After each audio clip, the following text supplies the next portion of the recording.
Got it. Yeah. So now you go into residency, and at this point, I'm hearing, there's a stereotype that you guys don't have a life. At this point, you guys' life, you guys don't go out. You guys don't. It seems like you guys are in the books. So talk to me a little bit about that. Going in that 5 years at Indy, and then wherever you went to for residency. And then for residency. So yeah. So like right now, I'm in Gainesville, Florida. Was that by choice, or did you have options to choose Gainesville? So we have something called the match. And the match, to make it very fast, is that fourth year of med school, you apply to a residency for whatever program you want. So let's say anesthesia. I applied. Why did you choose anesthesia? Oh, no, and that's even a great question. So I remember when I decided I didn't want to do orthopedics anymore.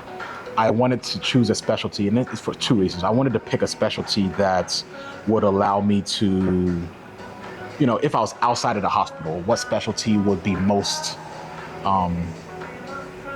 beneficial outside of the hospital.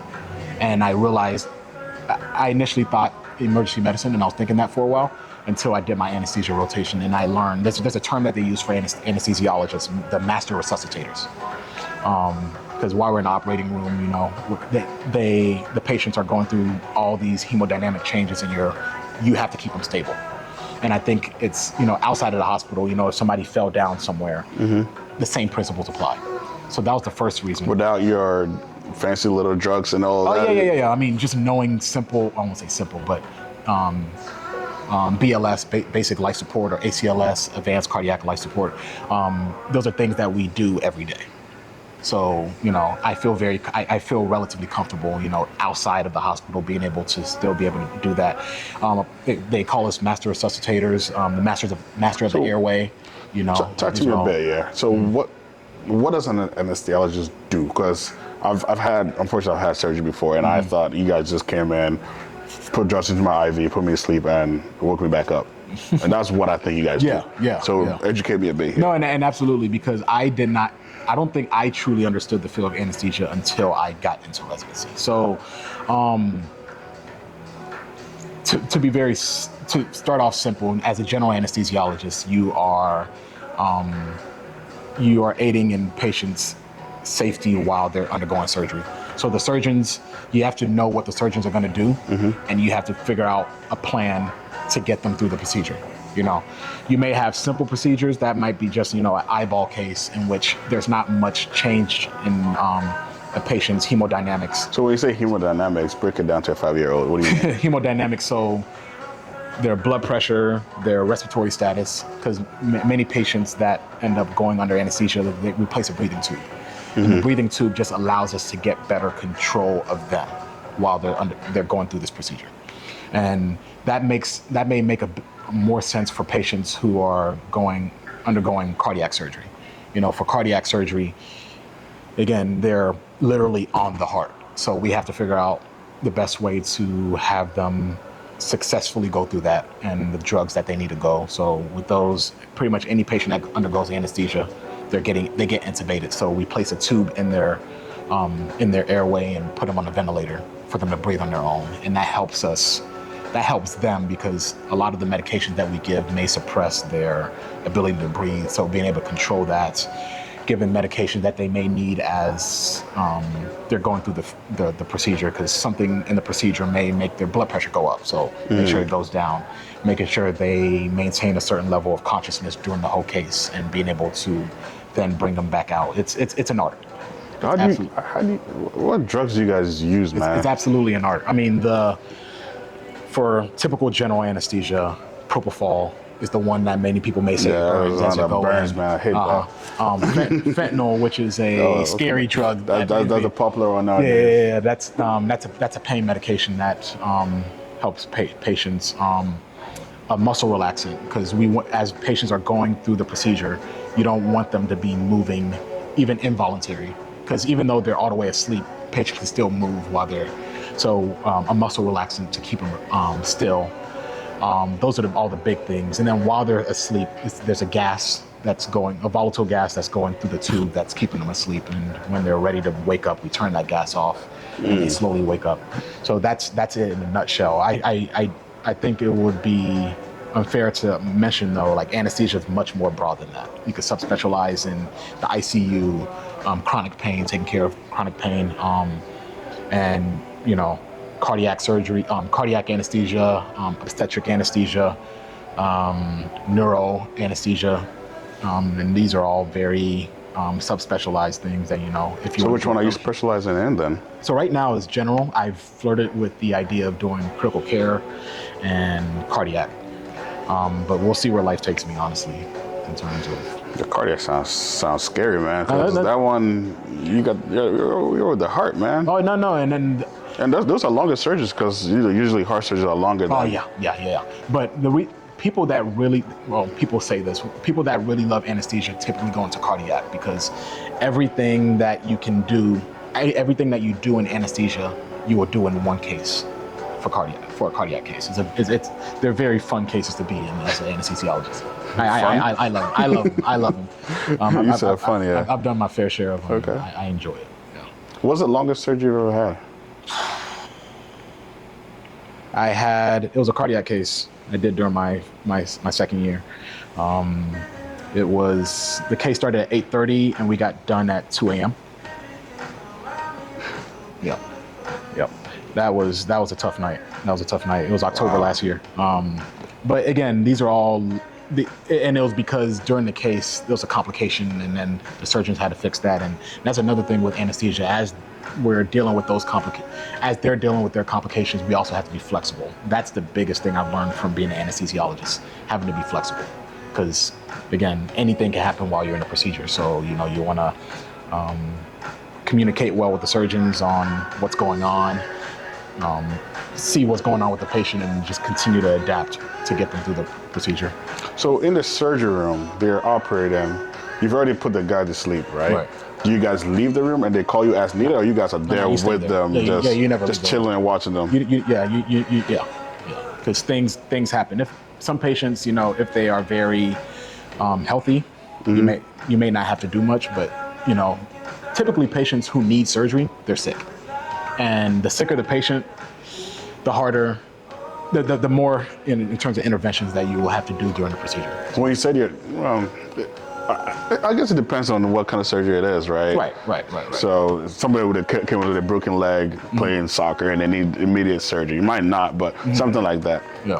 And the person's not that sick. Yeah, you understand? Exactly. Okay, Yeah. makes sense. Yeah. Makes sense. So you guys are in there with the trenches with them, trying to figure it all out. Yep. And I towards my end of med school, I realized it was honestly the only specialty I could see myself doing. Really? I absolutely love what I do. Wow. I do. Yeah. Wow. I can see myself doing things. Are there any challenges that you can foresee, or any challenges that you have experienced so far that you can share with other people? From an anesthesia standpoint? Yeah, from an anesthesia standpoint. I think I've become a lot better of a communicator since. Like I was already a good communicator, and I think that came from being a student athlete and being part of different groups. But I won't say it was a challenge. It was just something I had to realize very early, and I picked it up from people that came before me, that being able to communicate is very huge in anesthesia, because you're communicating well with your patients before. Yeah, you guys are the nicest one. You guys come, you have to be. Put you to sleep, blah, blah, blah. What did you do last weekend? And I'm knocked out. No, you have to be, because you have to build rapport with the patients very fast so that they feel comfortable with you. Because a lot of those patients, either it's their first time and they're very scared, or it's not their first time and they're still very scared. Yeah, right? because, man, that stink. I remember it to today, man. It's like, I just flex my muscle because I just hate that. Yeah. But they're always nice. You guys are the nicest ones. They come in first usually during surgery. They'll come and talk to you first and then they'll leave. Yep. But I'll say, like, in the operating room, because it's like, what happens when things does not go as planned? Like, you can't always anticipate that a patient is going to start bleeding out of nowhere, because the surgeons, they may do something and the patient starts bleeding. And you have to be able to communicate that. They have to be able to communicate that very fast. You have to be very attentive, picking up on patterns with different patients on how they'll react. But communicating. So in those cases, what, as an anesthesiologist, what are you doing? So let's give an example on a patient that's patient's bleeding out. Yeah. I mean, the first thing I notice is that their blood pressure's dropping. right? And immediately you're trying to wonder why. There's so many reasons why a patient's blood pressure will drop while in the operating room. Communicating with the surgeons well, and if they tell you, we're starting to get into some bleeding here, they'll tell you that, and you may have to communicate with the nurses in the room. Okay, we're going to need some blood in here. We may need to put them on an infusion that keeps their blood pressure up. We may just need to give them a little bit of... and that's you giving that blood infusion? Yeah. Got it. We may just need to give them just some saline just to get some volume on. So these are all the things that you need to figure out. Some patients may be bleeding because, like their clotting factors aren't working well, and because surgery can really mess that up. So these are all the things as an anesthesiologist, you need to figure out why are they bleeding? Why is their blood pressure down? What do I need to do fast? And these are these are things that you need to do on the fly, which is another big part of the job, making decisions real fast. Anesthesia is real-time medicine compared to physicians who are working like hospitalists or something like that. They put in orders for what they see, it's verified by a pharmacist probably. A nurse is then the one that administers the medication. Compared to an anesthesiologist, you see something, the drugs are right here, you draw it up yourself, you give it to your patient yourself. And that also brings up the other side of it. There's very little room for error. You can't be one who's sitting on your phone while you're in an operating room and then you pull a medication and I pulled the wrong one. Like that's a no. Yeah, so that's why there's a lot of trust that comes into one that goes into anesthesia, because that little kind of screw up will not work out. Yeah. So right. yeah. So being a resident now, going to becoming a doctor, what is the work-life balance like? Or even as a resident now, what is that work-life balance like for you? I've gotten a lot better at that. So like a typical day, I wake up at 6 a.m. When I get off of work, I go straight to the gym. That's usually my... what time do you get off? I get off anywhere between 3 to 7, depending on the day, depending on the rotation. And I always make sure I make time, go to the gym, come back, shower, eat, read in preparation for what I'm going to do the next day, or just for self-development. And that's how I am. I did not take care of myself well while I was in med school because of more of the mental, like trying to overcome the mental games that you have to go through with med school. I didn't take care of myself well, and that's something that I have devoted myself to now as a resident. Make sure I still make sure that I learn what I need to learn while I'm in the hospital, but then when I leave, I take care of myself, and I've done a really good job of that, especially in the past year. Yep. So is it a 5-day working schedule? Like what's the schedule? Oh, like no, it definitely varies, because even while you're in residency, you have rotations, because you're going through different rotations to build yourself as a well-rounded anesthesiologist. So, for example, this year, as I'm a clinical anesthesia year 2, or PGY, which is post-grad year 3. They're essentially the same thing. But with this year, I started off doing obstetric anesthesia. From there, I went to the cardiac ICU. And then right now I'm working in the recovery room for 2 weeks, and then I'm going to be on night shift. And then so like your schedule changes. Every month. And it all prepares you for when you're done with residency, you can handle any type of case, and any type of schedule. So you guys don't go by a typical rest schedule, you go by cases? One more time? You guys don't go with like a typical rest schedule, like, I'm going as a doctor, I'm going to be working, or as an anesthesiologist, I can never say that word. You're going to be working from 9 to 6, Monday through Friday. Well, yeah, so while I'm on a certain rotation for that month, my schedule's set.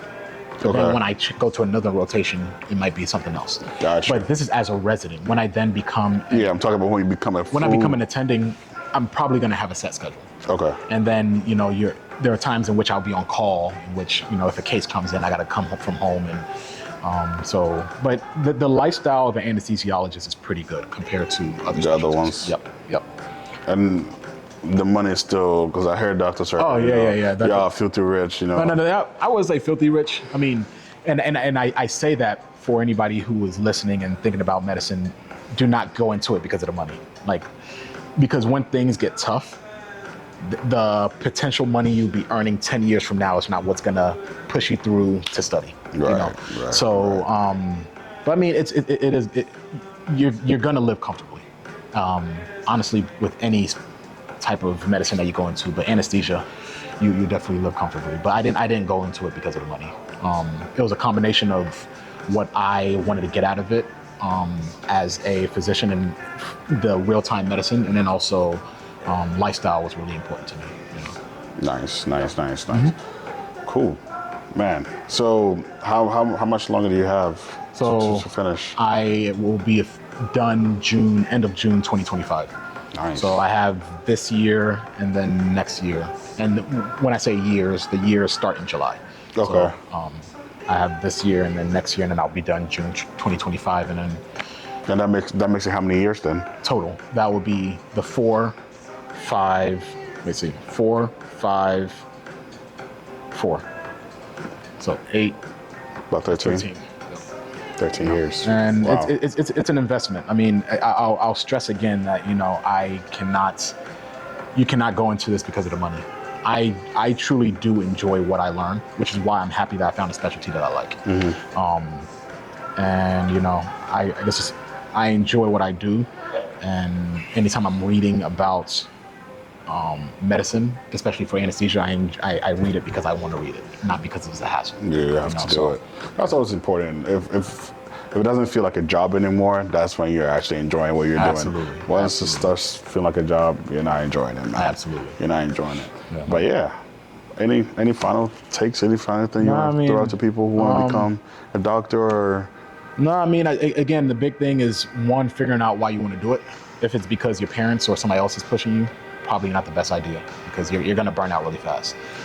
There are some people there are mentees that I have that are passionate about wanting to go into it, and it's the first step that I always tell them is make sure why do you want to do it? When you figure that out, then I can help you out. But I cannot be the one to convince you why you want to do it, because unfortunately I have had some mentees that was the way that was what their mindset was, that they were trying to have me give them a reason why they should go into medicine. I'm like, no, I'm not going to do that. So at that point, I just waste your time. Like I shouldn't convince you to do. Yeah, you should want to do that. Yeah, because if not, you're going to go into medicine and you're going to burn out really fast. And it's not just burning out. It's the student loans. The student loans, the time. That much, but the student loans, the time. Like, you don't want to take all that out and then realize, oh, it's not what I want to do. So, on average, what is the amount of student loans that someone takes out? $250,000. On average. $250,000. That's a house. It's an investment. No, I mean, it's an investment. We use the word investment. Like medical school, all this is all an investment. So and I see it that way because now as a resident, I want to make sure that I'm getting a good return on my investment, and that return is the knowledge that I'm gaining as a resident. So I go in every day. So what is the ratio? What is the average ratio to income?